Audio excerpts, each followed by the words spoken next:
everybody, my name is Bodens and welcome to my 10k Q&A. So thank you all so much for 10,000 subscribers, that means so much to me. Your support has been awesome this past year and it's a great present from you to me to get 10,000 subscribers for the new year, which is absolutely awesome. So I'm going to answer a few of your questions which I did ask you in yesterday's video. I'm going to ask you, or I'm going to answer them that you've asked me on Twitter. So let's get into some of the questions. As a little side note, I was pretty ill in this vlog and also I'm ill right now, so that's why my voice sounds terrible. And yeah, sorry if I do sound disturbing and look disturbing in this video. So yeah, hope you enjoy. Okay, so the first question is from Callum Gilby, and Callum Gilby asks, why are Arsenal so bad and who do you want them to sign in the January transfer market? And he put in brackets realistically. And realistically, I don't know who Arsenal are going to sign. I don't know who they've got their eyes on. Arsenal aren't that bad, but just the loss of players recently has really hit them hard. And I don't know what they're going to be doing in the future. I think, again, this year, probably going to get into the Champions League. It's going to be a little bit harder this year without RVP. The next question is from James Davies Bunting, and he asks, what is the best football match you've ever watched and the best goal you've ever seen scored, live or on TV?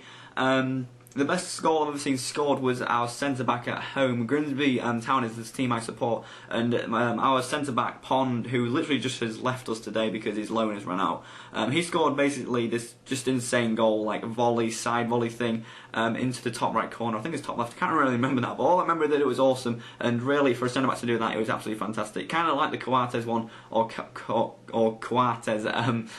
for Liverpool. It was kind of like that kind of volley, but not really as bendy at the body. But yeah, it did look cool, and I'd say that was probably the best one I've seen with my own eyes. The best match, however, the most fun match I've ever watched was the Chelsea game versus Barcelona last season. For when Torres scored, I really enjoyed that for some reason, and just beating Barcelona, even though they just sit at the back all the time, I really enjoyed that moment, really, and it was a very fun moment. Also, the good goals as well, like Peter Crouch, I saw all of them live, so that was pretty crazy as well. And yeah, I'm going to go on to the next question. It's right here, actually, and it's El Portuguese Gil asks, will you ever do a giveaway? The answer to that is no, because I just never done them, and I don't want to do them in the future, because I'm not really like that with giveaways and everything. The next question comes from Will Griffiths, and he asks, if you could see any realistic player in the world moving to the BPL, who would you choose and why?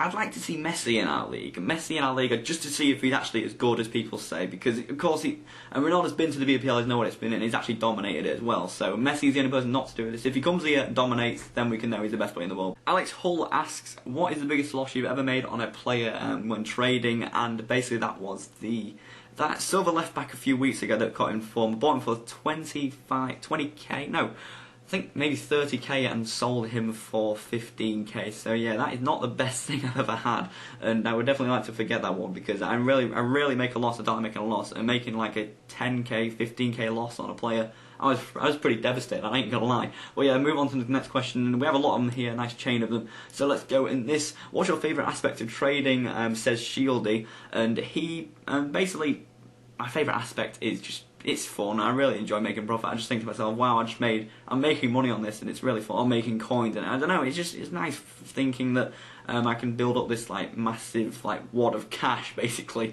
without going into games and like pushing really hard. I can like rock out 50k an hour if I push it and like go to the max, and that is pretty cool for me. And I really do enjoy trading, and also my YouTube channel is basing around trading lately. So for that's kind of why I really like trading lately. But yeah, the next question is, what made you start YouTube?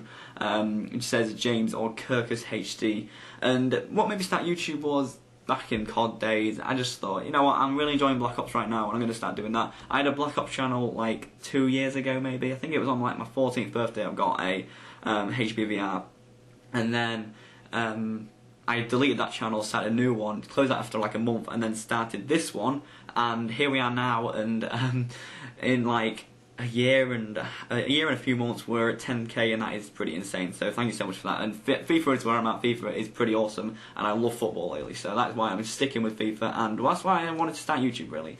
The next question is, what do you hate more, YouTube subboxes or EA servers? People ask this question. You've really got to understand there's nothing wrong with the YouTube subboxes. They're perfectly fine. If your views aren't getting good on your videos, that's basically because maybe it's just not as good as other ones that you've done, and I can't really explain that one. It's just, yeah, EA servers is bad, but then it's always down for maintenance, so you can't say it's bad for that reason. But either one, they're both pretty bad, but not YouTube subboxes. I should have said that. Next question anyway. what is the biggest profit you've ever made on one player? And that would be the Inform Basong that we sold for, like 350k. We made 25k profit on him, which is awesome. On a player to make like a quarter of 100k is pretty insane, if you don't ask me. That's probably one of the best buys by about 10k, so yeah. Quite a lot of people ask this question. It is from Dom, or at MEDXstar, and this guy asked, how many subscribers are you hoping at the end of 2013 or beginning of 2014? And I'm predicted to get like 30k, but I have no idea. I'd just like to be on 20k, probably double what we're at now, which is, think of that is insane. That's going to push my aim to the max. So yeah, I'm kind of on target for that. If hopefully 20k by the end of the year, that would mean quite a lot. So 10k by the start of this year is far from what I expected, and pretty awesome. The next question is from Dylan, or at Fathead MMA, and he asks, what is your opinion on Luis Suarez, brackets best striker in the Prem? I wouldn't agree with the brackets bit, but I would agree that Luis Suarez is the best dribbler in the Prem by a long way. He is just fantastic. You've seen him like falling over half the time, and he still dribbles through and everything. He had the diving period for like a month, but now he's back on form, and you know, just dribbling around everywhere. I think he could match and rival Messi, but I think Messi is just far ahead of him. But maybe Luis Suarez could be as good as him one day, but right now he's definitely in there with the best right now. I actually just got asked this pretty cool question. It's from ATZ, and he asked, do you think Falcao will continue his performance if he changed teams, or will his performance go down? Like Torres, he says in brackets. I have no idea really. I haven't watched Falcao personally, apart from in a Colombian match I think I saw him in.